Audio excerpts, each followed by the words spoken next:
Assalamualaikum warahmatullahi wabarakatuh. Halo teman-teman semuanya, kembali lagi dengan saya di sini Naftalina. Di kesempatan kali ini kita akan bahas ya, atau kita masuk ke materi aja ya. Kalau dari kemarin video yang saya upload terkait dengan latihan soal teman-teman persiapan untuk UKPPG ya, prajabatan. Untuk kali ini kita masuk ke materi dulu aja ya, tentang kata kerja operasional atau di sini yang bisa kita sebut ya sebagai dengan uh, teorinya Bloom ya. Di sini untuk kata kerja operasional itu revisi dari teorinya Bloom ya. Nah, jadi teman-teman perlu tahu ya untuk persiapan UKPPG itu salah satunya adalah ini yang dipelajari terkait dengan ada 3 ranah di dalam kata kerja operasional yang kita tahu ada ranah kognitif, kemudian afektif dan psikomotor. Jadi kalau arah kognitif teman-teman itu tujuan belajar yang lebih berorientasi pada kemampuan berpikir siswa gitu ya. Kemudian kalau ranah afektif ya, afektif itu terkait dengan perasaan, kemudian bagaimana sikap hati siswa gitu kan ya, emosi siswa itu adalah afektif. Kemudian kalau psikomotor itu tujuan belajar yang berorientasi pada keterampilannya siswa, keterampilan motoriknya siswa gitu ya. Kemudian oke, langsung aja kita teman-teman ya, langsung bahas di sini. Saya akan bahas satu-satu dulu ya terkait dengan ranah kognitif. Jadi teman-teman seperti biasanya ranah kognitif itu ada C6 ya, sampai C6. Jadi C1 sampai C6. Jadi C1 itu yang ketika teman-teman mengingat ya, kemudian C2 memahami, C3 menerapkan, C4 menganalisis, C5 mengevaluasi, dan C6 menciptakan ya.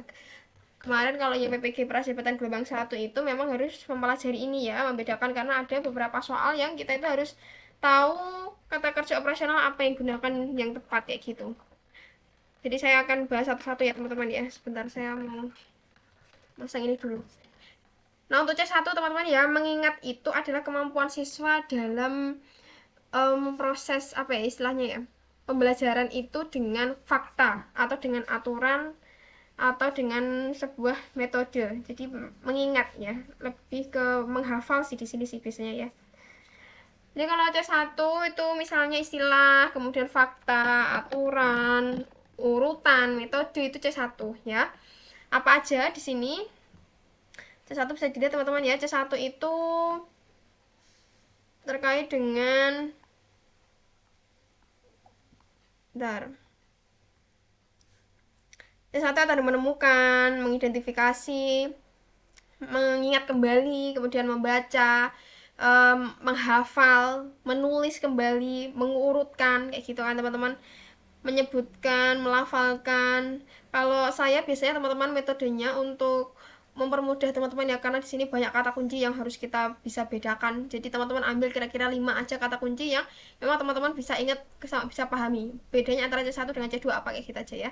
C1 itu tadi ya ini menemukan, kenali, kemudian mengingat kembali, membaca, menyebutkan, memberikan contoh gitu bisa teman-teman, menjodohkan, kemudian mengurutkan, menyusun daftar ini kan mengurutkan teman-teman ya.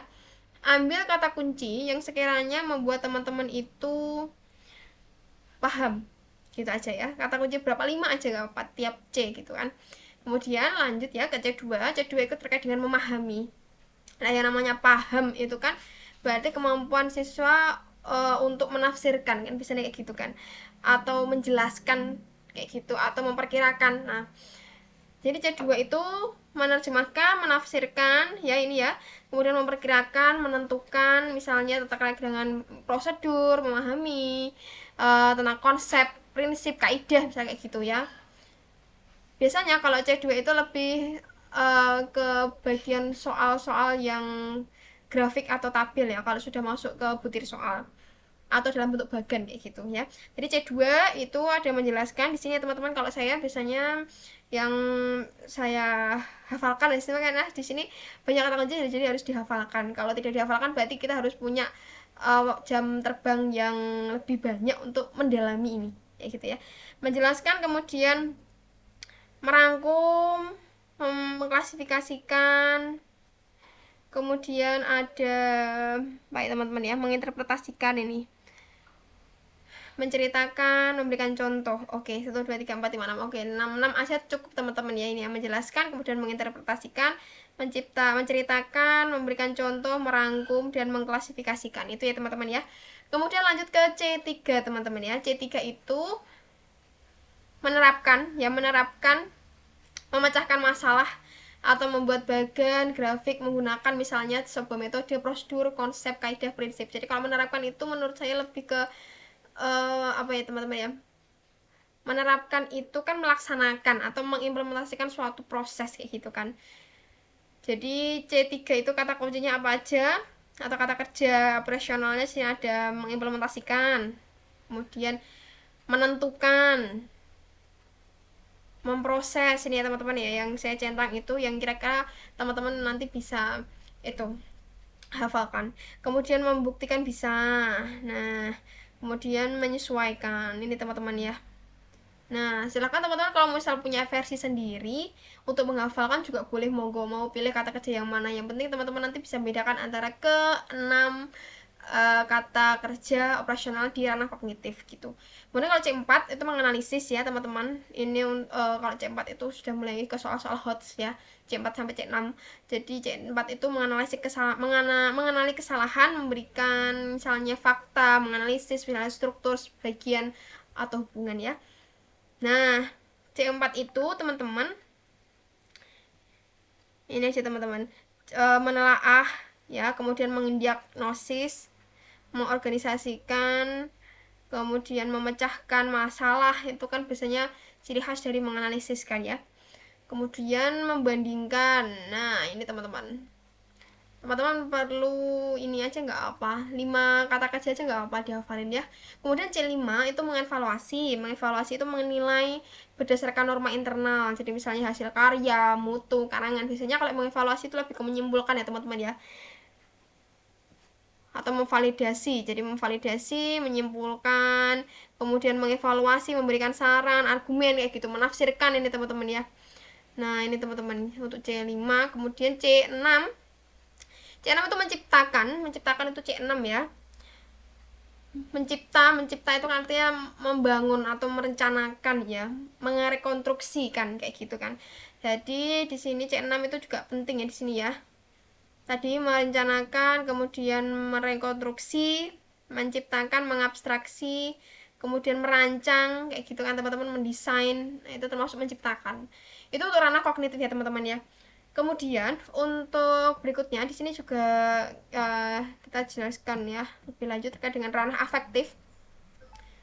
Kalau ya tadi itu untuk ranah apa ya tadi ya, kognitif itu C ya pakainya C1 sampai C6, tapi kalau di sini untuk ranah afektif itu A1 sampai A5 ya teman-teman.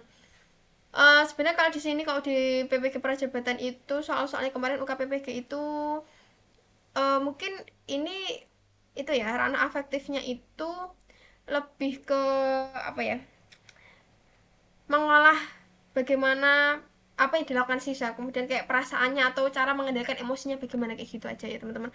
Nah, untuk ranah afektifnya ini ada A1 sampai A5. Jadi A1 itu menerima ya teman-teman. Menerima artinya itu adalah menunjukkan kesadaran ini ya, kemauan, perhatian siswa kayak gitu. Jadi di sini teman-teman bisa ambil kata kerja operasionalnya ada menanyakan, memilih, mengikuti, menjawab, menyatakan, menempatkan gitu. Kemudian kalau A2 itu merespon ya. Bagaimana siswa merespon kegiatannya, apakah aktif dalam pembelajaran, kemudian bagaimana keterlibatan siswa dalam kelompok kayak gitu. Jadi apakah membantu, kemudian apakah melaksanakan, apakah menampilkan atau melakukan diskusi dengan teman-temannya kayak gitu kan. Dan kalau menghargai itu kemampuan dalam menilai ya, atau menyukai, menyepakati kayak gitu. Untuk A3 itu di sini ada melaksanakan, kemudian mengikuti ya, keterlibatan teman-teman, kemudian menggabungkan diri dalam suatu kelompok, kemudian membenarkan kayak gitu. Kemudian kalau A4 itu mengorganisasikan, jadi membentuk suatu sistem ya, relasi, tanggung jawab dengan orang lain kayak gitu. Kemudian di sini ada A4 itu ya tadi kan bertanggung jawab. Jadi ada menyusun, kemudian membandingkan, memodifikasi kayak gitu kan. Nah, untuk karakterisasi menurut Nila itu adalah maksudnya ke A5 teman-teman ya. Ada bertindak, menyatakan, memperhatikan, membuktikan, bertahan kayak gitu ya. Teman-teman pelajari aja. Nah, untuk anak psikomotor tadi ya, tujuan belajar yang berorientasi pada kemampuan motorik siswa ya. Jadi kemampuan siswa dalam meniru, kemudian memanipulasi, presisi, artikulasi, naturalisasi kayak gitu. Jadi ada P1 sampai P5 juga. Nah, kayak gitu teman-teman ya, silahkan dibaca sendiri teman-teman. Untuk teman-teman yang ingin mendownload ya file ini, boleh nanti saya akan cantumkan di link ya, di deskripsinya. Coba nanti teman-teman bisa klik aja. Menurut saya udah cukup sekian itu aja sih teman-teman ya untuk kata kerja operasional edisi revisi teori belum untuk kesempatan kali ini.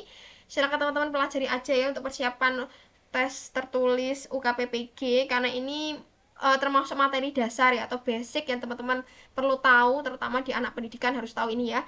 Kemudian bagi teman-teman yang dari jurusan non pendidikan pun bisa belajar untuk lebih dalam terkait dengan 3 ranah ini, 3 ranah klasifikasi umum kayak gitu berdasarkan revisi teori belum. Ya teman-teman, ditunggu aja untuk video berikutnya teman-teman ya. Jangan lupa untuk like, comment, dan subscribe. Jangan lupa klik lonceng notifikasinya agar teman-teman tidak ketinggalan terhadap video terupdate dari saya. Oke?